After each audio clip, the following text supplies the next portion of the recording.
Qui a été prise par un dermoscope polarisé. Donc on voit ici les chrysalices. Ces chrysalices, on peut les voir dans les mélanomes, mais aussi dans les carcinomes basocellulaires. On trouve ici un aspect en tronc d'arbre. La lésion préexistante, c'était confirmé. C'était confirmé.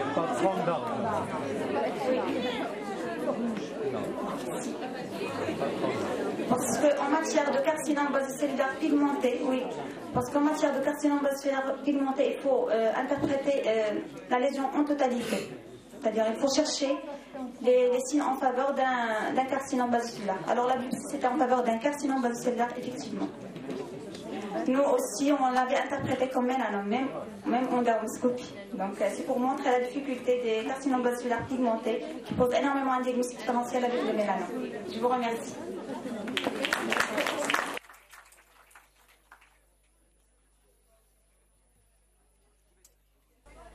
Alors, parfait. Je vous dis d'avancer ou on fait comment pour avancer? Je peux avancer comment? C'est vous qui faites? Ok. Donc, maintenant, ça va être différent. Très différent. Bien sûr, sérieux. Voilà. Donc, je vous rappelle, on fait ces deux analyses, mélanocytaire, non mélanocytaire. Et puis après, je veux savoir bénin, suspect, malin. Prochaine.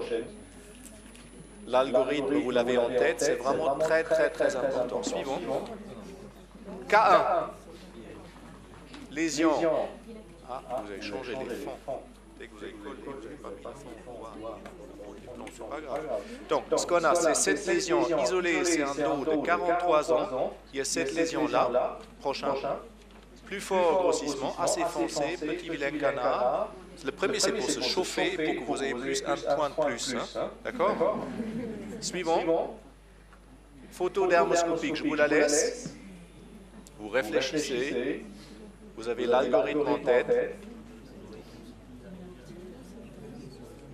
Et puis les questions, chez moi, ils sont différents. Voilà. Ah, trop rapide. Donc, c'est toujours ces trois-là. A, qu'est-ce que vous faites? Vous rassurez le patient, vous le surveillez, vous le faites revenir pour que le mélanome soit plus épais. Ou justement, troisièmement, vous l'enlevez ce mélanome. Je ne voulais pas vous aider. Hein. Je ne vous ai pas aidé là. Parce que pour moi, ce qui compte, c'est aussi la prise en charge. Parce que si c'est un basopigmenté ou un mélanome, il faut que ça soit loin. C'est pour ça que justement, j'ai focalisé tout simplement, pas sur le diagnostic, mais simplement sur le management. Alors, vous pouvez voter, pardon. Est-ce que vous enlevez ce mélanome?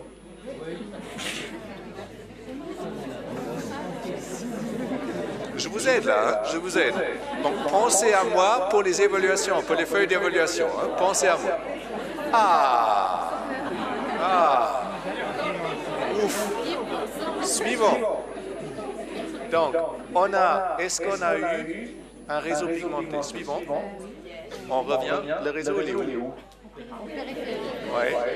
En périphérie, on voit un petit peu de régulation. Vous revenez en arrière. En arrière. Oui. Il y a surtout ces points et globules. L'avant. Suivant. Voilà, ça, il y en a tout plein. Il y a un petit peu de réticulation, certes, d'accord, mais aussi c'est une peau actinique. Alors, soit on ne fait pas la réticulation, mais surtout par les points et globules agrégés, vous allez vers du mélanocytaire. Un en arrière.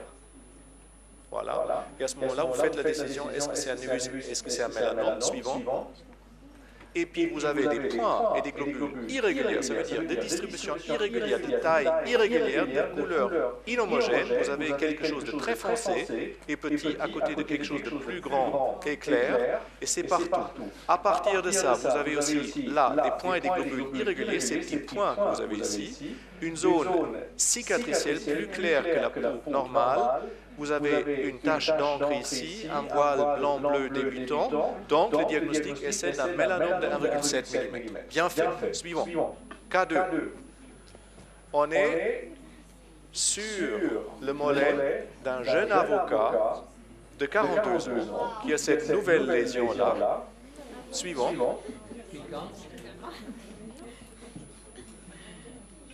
Plus fort grossissement. Suivant. La dermoscopie. Il n'a pas commencé. Suivant l'aspect dermoscopique, je vous laisse quelques secondes. C'est une lésion nouvelle, pigmentée, d'apparition récente. Est-ce que 1, vous rassurez le patient, 2, vous la surveillez, vous le faites revenir, 3, vous l'enlevez. Votez maintenant.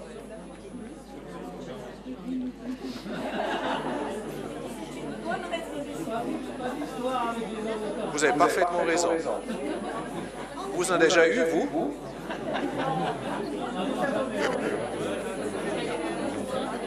Ouh là là, il y a de la discussion.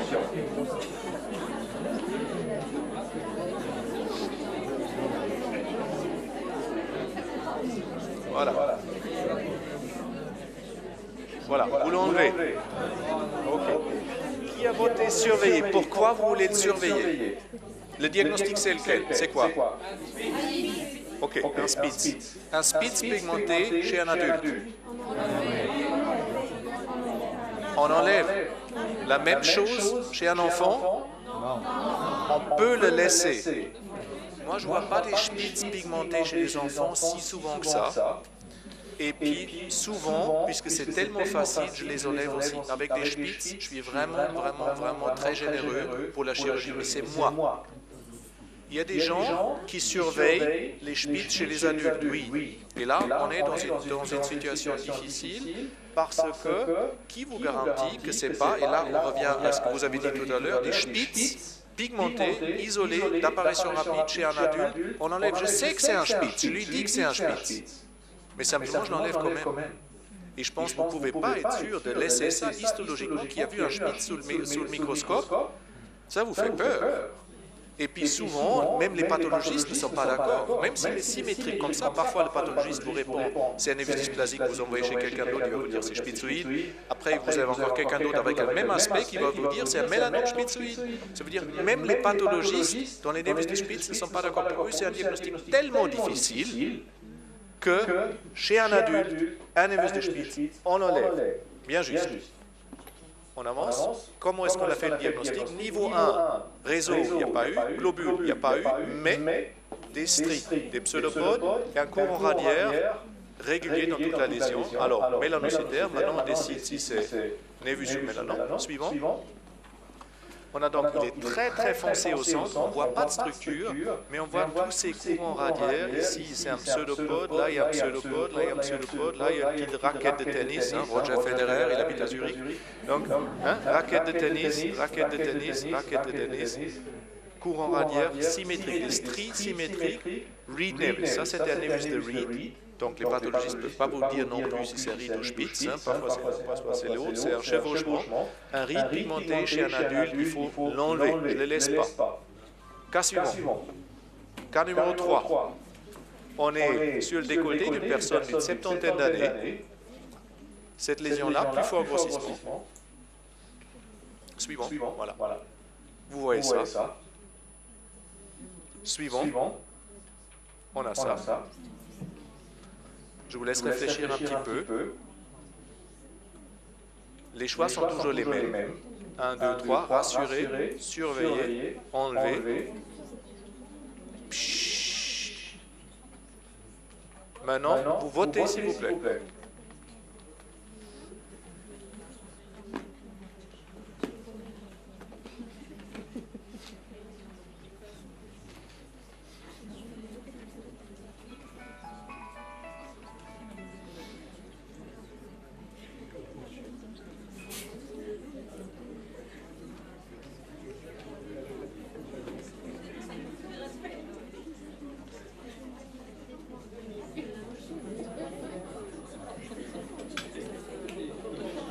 Voilà, vous pouvez rassurer, vous pouvez surveiller, mais la plupart enlèvent. Quel est votre diagnostic? Kératoséborique, ok. Donc, est-ce qu'on a un réseau globulaire agrégé, strie ramifié, zone homogène bleuâtre? Non, on n'a pas eu. Quelque chose pour un baso? Non. Quelque chose pour une kératoséborique? Oui, il y en a. Alors, suivant. Il y a quoi pour une kératoséborique? Pseudocomédon, pseudokyste cornée, oui. 2, là il y a un tout tout à fait. Alors, ça, pseudo-réseau, tout à fait. Alors, est-ce que ça, c'est un pseudo-réseau? Et deuxième question, pourquoi ce n'est pas un? Donc, exact, c'est une peau actinique, c'est un piège. Il y a la peau actinique, vous voyez, en périphérie. Et si je prenais justement à distance, je verrais chaque fois cette réticulation qui n'a rien à voir avec la lésion. Et si vous avez ça, il faut se poser la question, est-ce que ça fait partie de la lésion? À ce moment-là, vous partez dans du mélanocytaire, parce que c'est un réseau. Et si vous avez ça, et beaucoup pour une kératoséborique, vous regardez quand même la peau autour, il y a ça, alors ça n'en fait pas vraiment partie. D'accord? Autrement, vous partez dans le mélanocytaire. Donc après, il y a le pseudocomédon, il y a l'arrêt abrupt en périphérie. Mais par contre, maintenant, c'est une kératose séborique pigmentée, isolée. Qu'est-ce qu'on doit faire avec? L'enlever. Il faut l'enlever. Si la patiente est couverte, c'est pour ça que je mets le gros plan, couverte de kératose séborique pigmentée, c'est son type de peau qui produit que des kératoses séboriques pigmentées. Par contre, s'il n'en est qu'une seule, il peut y avoir soit une collision, soit un mélanome atypique. Il y a des mélanomes verruqueux qui sont comme ça. Ceux-là, je fais systématiquement chez une biopsie. Et si vous avez, c'est un diagnostic différentiel assez difficile entre parfois des kératoses séboriques pigmentées et le mélanome. Et souvent, si vous reprenez des cas où pas le bon diagnostic a été fait, où c'était mélanome mais le clinicien n'a pas pensé à un mélanome, très souvent, c'est exactement le premier diagnostic du clinicien, c'est kératose séborique pigmentée. Et je connais moi-même des très très bons cliniciens, j'irais chez eux tellement bien, je dis, Ralph, je te jure, ça avait la tête d'une kératose séborique pigmentée et c'était histologiquement un mélanome. Imaginez-vous, vous brûlez ce genre de choses. Donc ça, chaque fois, j'existe pas, je fais une shave biopsie, mais quand même une biopsie. Je préfère avoir un bout sous le microscope, comme ça vous en êtes sûr. Vous avez répondu à une question que vous allez poser. Oui. Mais vous voyez, j'ai fait des progrès. Je réponds à vos questions maintenant avant que vous les posiez.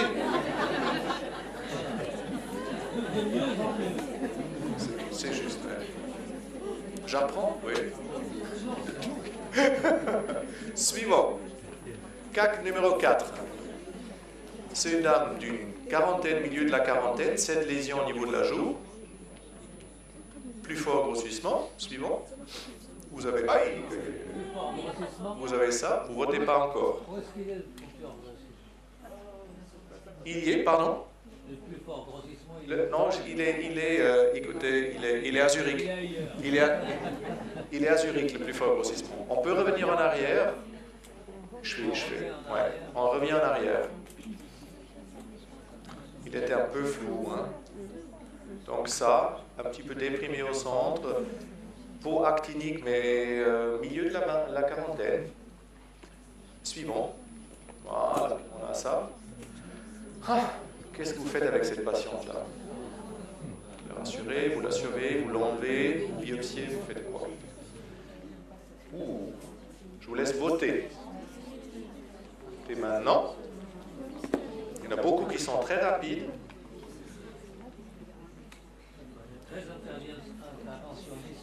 Mais c'est bien, j'allais dire, vous enlevez tout, vous. Hein?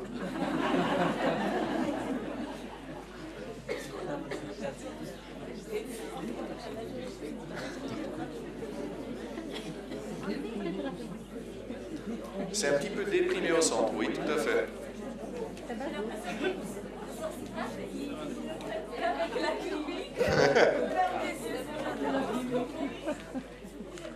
Voilà. Ok, très bien. Ok, parfait. 84%, parfait. Donc, si on revient suivant. Donc, c'est un carcinome basocellulaire. Ah, pourquoi c'en est un? On revient en arrière. Est-ce qu'il y a un réseau? Non. Est-ce qu'il y a des globules agrégés? Attention, maintenant ça devient chaud. Est-ce que c'est des nids ovoïdes, des points et globules bleu-gris multiples, ou est-ce que c'est des globules? Si je dis globules agrégés pour le mélanocytaire, imaginez-vous un névus avec une architecture globulaire. On avance. Est-ce que c'est un névus composé avec une architecture globulaire? Non. Alors, ce n'est pas mélanocytaire. On revient en arrière. Est-ce qu'on a des stries en périphérie? Non. Niveau 2. Est-ce qu'on a quelque chose pour un carcinome basocellulaire? Quoi? Qu'est-ce qu'on a? On avance. Suivant. Parfait. Qu'est-ce qu'on a? On a ça, on a quoi? Vaisseau en forme de tronc d'arbre. Ici aussi. Ok. On a ça. C'est quoi? Ça. Le nid ovoïde, exact. Et puis là, il y a des points et globules gris multiples. Hein? Et pas de réseau, pas de signe pour une lésion mélanocytaire. Et un petit peu de chrysalis là. Mais c'est un baso, tout à fait. Oui.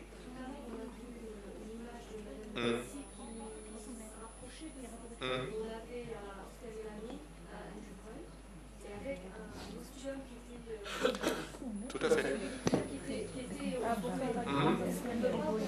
Alors, à ce moment-là, vous n'avez pas que l'ostium, il y a toutes sortes de réseaux de réticulation autour. Vous avez l'ostium, observez, ça c'est une structure annexielle, c'est la tumeur pigmentée, c'est vraiment un follicule qui est pigmenté, c'est exactement ça, histologiquement c'est rempli par la tumeur. Simplement, dans l'antigomalin, vous avez eu la réticulation autour, c'était mélanocytaire, c'est pour ça qu'on part dans une autre catégorie. Si je prends que ça et je colle ça dans une image avec Photoshop de l'antigo, vous allez me dire c'est l'antigo malin. D'accord? Mais le contexte, le reste, c'est pas le même. Vous avez parfaitement raison.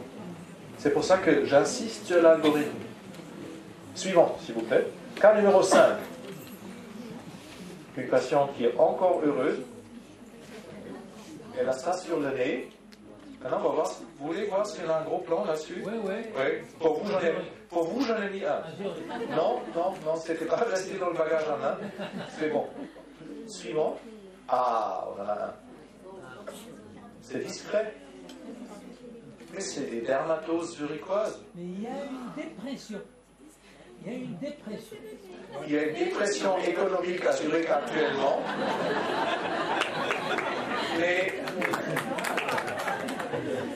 Mais tous mes patients banquiers...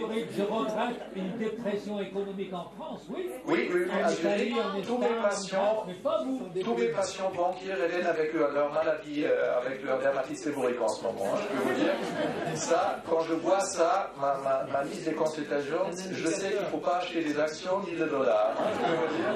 Quand je sais qui vient, je peux vous dire c'est pas bon. Il ne faut pas investir actuellement. Donc, on est au niveau du pli du nez, hein, d'accord? On revient en arrière. C'est pas déprimé, c'est vraiment le nez à cette forme-là, ça brille, mais c'est pas vraiment, on est vraiment latéralement. C'est pas déprimé. Je n'ose pas vous contredire, mais dans ce cas-là, il le faut. Suivant. Maintenant, la dermoscopie, exact. Voilà. Donc, c'est la dermoscopie de cette lésion-là.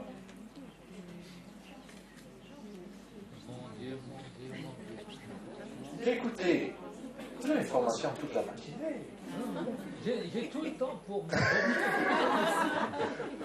Ne me dites pas, alors, vous revoulez l'image clinique après la journée de formation là. Donc, qu'est-ce que vous faites? Vous rassurez la patiente, vous traitez à l'azote, vous la surveillez, vous faites une biopsie, vous l'enlevez. Vous avez fait une autre idée, je vous laisse voter maintenant.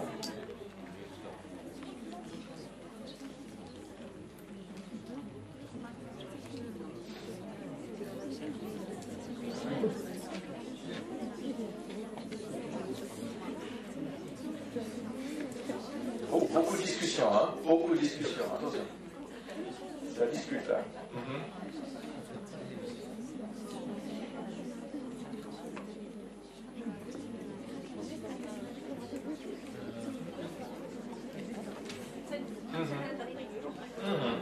Vous l'enlevez au biopsie, tout à fait. Donc il y en a qui rassurent, il y en a qui surveillent.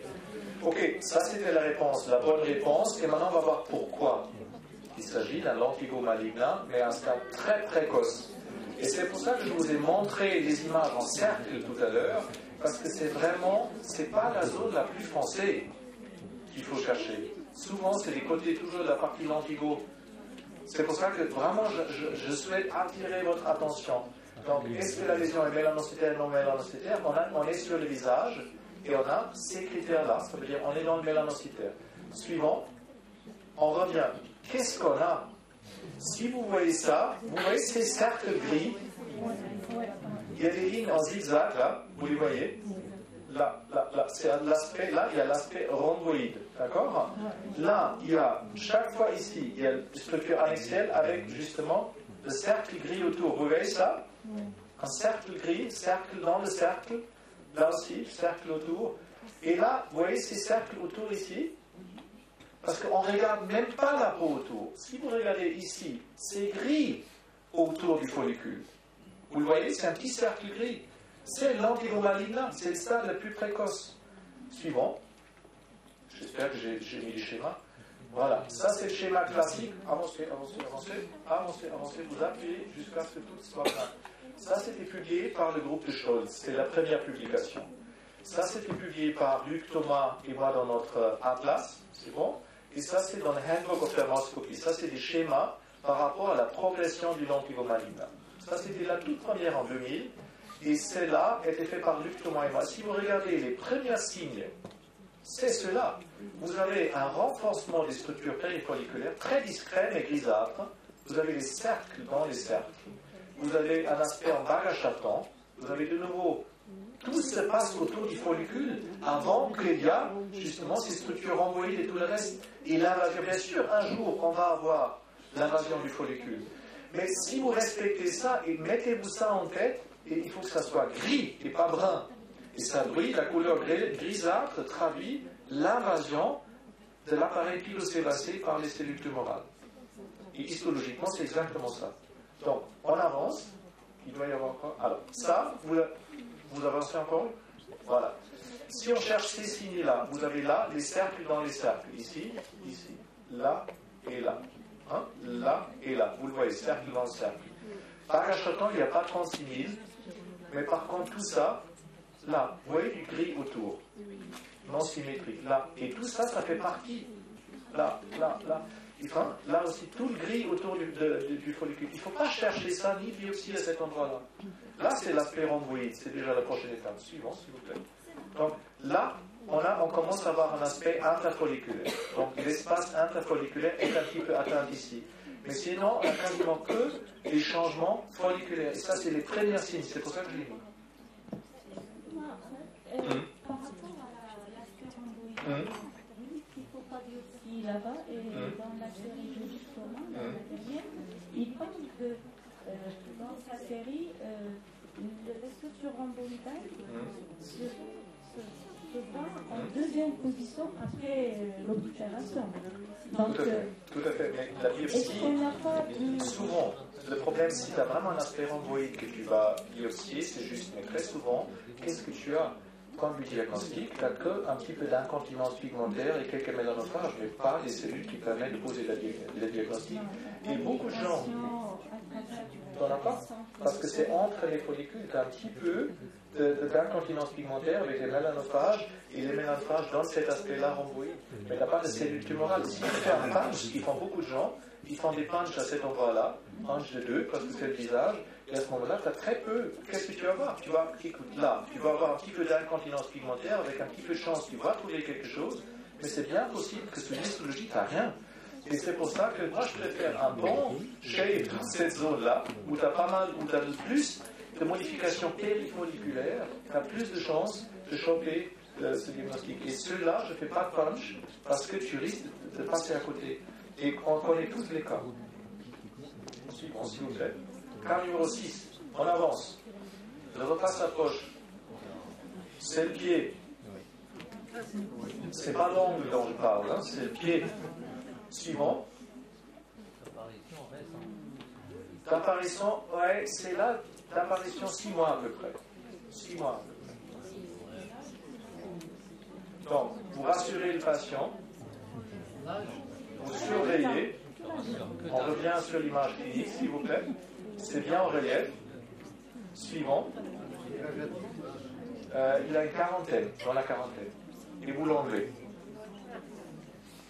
Donc, votez maintenant.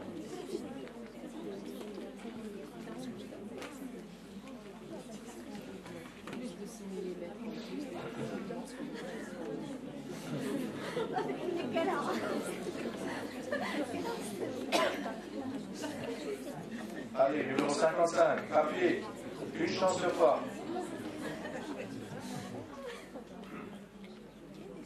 J'aurais dû mettre numéro 4, j'ai aucune idée. On va faire la prochaine fois s'il y aura une prochaine fois. On est tous d'accord. Suivant. Alors, c'est réticulaire. Hein, on est dans le mélanocytaire clair. Et si vous regardez ça, c'est un critère qui est assez clair pour le névus de ride. Il faut l'enlever. Un ride pigmenté chez l'adulte, il faut l'enlever chez l'enfant, je les enlève aussi. Donc vous avez ici justement l'esprit périphérique, mais par contre vous avez un réseau noir sur un fond gris. Et ça c'est un critère qui a été décrit par Argenziano comme typique pour le reed. Et simplement ça fait partie de la pigmentation. Mais là ça reste relativement symétrique. Ça veut dire qu'on a l'impression un nodulaire sera différent. Vous n'aurez pas cette architecture dans un mélanome nodulaire. Si ce sera un mélanome, ça sera quoi? Ça sera un nodulaire. Et ils sont plutôt vasculaires. Ils n'ont jamais de réseau. Si vous avez un réseau, ça veut dire l'architecture de la jonction dermo-épidémique est encore préservée. D'accord? Dans un mélanome nodulaire, il n'y aura pas ça. Vous ne trouvez pas ça. Ils sont très vasculaires. Donc c'est un névus de ride, mais il faut l'enlever. Bravo. Suivant. Cas numéro 7. Cuir chevelu, lésion isolée. On va voir s'il y a un gros plan. Suivant. Ah. Cliniquement, vous faites continuité. Et maintenant, vous faites quoi? On revient en arrière. C'est une dame de 80 ans, complètement démente. Complètement démente. Donc ça ne lui fait rien que je lui sabre le cuir chevelu. Ça lui fait strictement rien. Elle se rappelle même plus de vous.